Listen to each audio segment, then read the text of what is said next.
Young and talented music director అయిన SS Thaman అతి తక్కువ టైంలోనే 50 సినిమాలు కంప్లీట్ చేశాడు.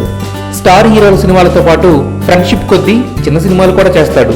కాపీ ట్యూన్స్ ఇస్తాడని కంప్లైంట్ ఉన్నా కూడా సౌండింగ్ వల్ల, ఆర్ఆర్లో అతను పెట్టే ఎఫర్ట్ వల్ల వరుస ఛాన్సులు వస్తూనే ఉంటాయి. ఆల్మోస్ట్ మెగా కాంపౌండ్లోని అందరి హీరోల్ని కవర్ చేసిన Thaman power star Pawan Kalyan project పెట్టాడు. ఎన్టీఆర్, మహేష్, బన్నీ, రామ్ చరణ్ లాంటి స్టార్ హీరోలందరికీ మ్యూజిక్ అందించిన తమన్ ఫస్ట్ టైం పవన్ సినిమాకి మ్యూజిక్ అందిస్తున్నాడు. తమిళ డైరెక్టర్ నీసన్ డైరెక్ట్ చేస్తున్న వేదాళం రీమేక్ కి తమన్ మ్యూజిక్ డైరెక్టర్ గా కన్ఫర్మ్ అయ్యాడు. ఇన్నాళ్లు ఎదురు చూసిన అవకాశం వెతుక్కుంటూ రావడంతో ఆనందంతో ఉక్కిరిబిక్కిరవుతూ తన ఆనందాన్ని అందరితో పంచుకున్నాడు.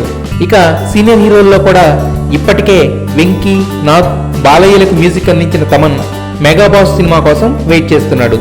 స్టేజ్ మీద సినిమా ఇస్తానని అన్నయ్య ముందే ప్రామిస్ చేసినా తమ్ముడు మాత్రం ముందు ఆఫర్ ఇచ్చి తన స్పెషాలిటీ ప్రూవ్ చేసుకున్నాడు. కన్నడలో చాలా ఖర్చు పెట్టి డిఫరెంట్ థీమ్తో చేస్తున్న సినిమా మస్తీగుడి. అక్కడ పాపులర్ హీరో అయిన దునియా విజయ్ హీరోగా నటిస్తున్నాడు. అయితే ఆ సినిమా క్లైమాక్స్ ని భారీగా ప్లాన్ చేసి